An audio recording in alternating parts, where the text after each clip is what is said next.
Hello friends, you've stumbled across a short clip from the Daily Switch 2 podcast, which, believe it or not, is a podcast that is about the Switch 2 with new episodes released daily. What will they think of next? Next up, another game that looks surprisingly cool, POPUCOM. Not sure about that title, but the game itself looks pretty neat. The voiceover on the trailer instantly won me over by describing it as a platform adventure and showing nice, smooth, colourful 3D platforming graphics, and then almost instantly lost me again by describing it as multiplayer only. Shame, but then it kind of won me back around the more I watched because it's got some really interesting elements. It looks sort of Splatoon-esque, but you are shooting coloured bubbles in a match 3 kind of way with elements of Puzzle Bobble, aka Bust a Move, crossed with Zuma, but all while being a 3D platformer and avoiding obstacles, etc.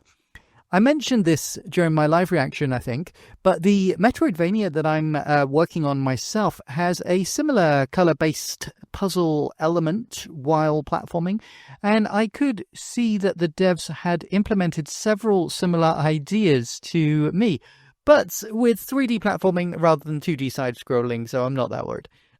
I thought the graphics looked cool, and I liked a lot of what I saw in the design. If this had a single-player mode, I would frankly be all over this, but having it as multiplayer only makes me a lot less interested. If it's cheap and has local multiplayer, I might still pick it up, but if it's literally online multiplayer only, I'm afraid it's not for me. It's not a Switch exclusive. It seems to be coming to other systems, PlayStation 4, 5, PC. And from what I can see, it's already on Steam and has very positive reviews. So it's great that it's coming to Switch as well. I see it has gyro aiming, which is not something I particularly care about, but I know for some people is a massive selling point. So that could make the Switch version maybe the best way to play for some people.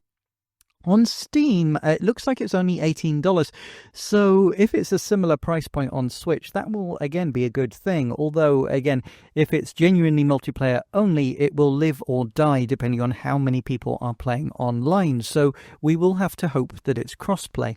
Again, many variables that we don't know yet, but as I genuinely do think it looks like it's doing something quite unique, and it looks polished and has great reviews on the PC version and a reasonable price on other systems, I'm going to put it in A tier as well. Although behind income, as I'm biased towards single-player stuff, and I really did think that looked neat, and us solo devs have got to stick together, whereas POPUCOM looks to be from a larger Chinese team, and also I see some DLC being sold, so the cheap price isn't quite as bargainous as with Dinkum. And there's only a vague release date of Holiday 2025 and no demo, etc. Still, I've got my eye on this. It looks like it could be a genuinely fun time, and it's got some neat ideas.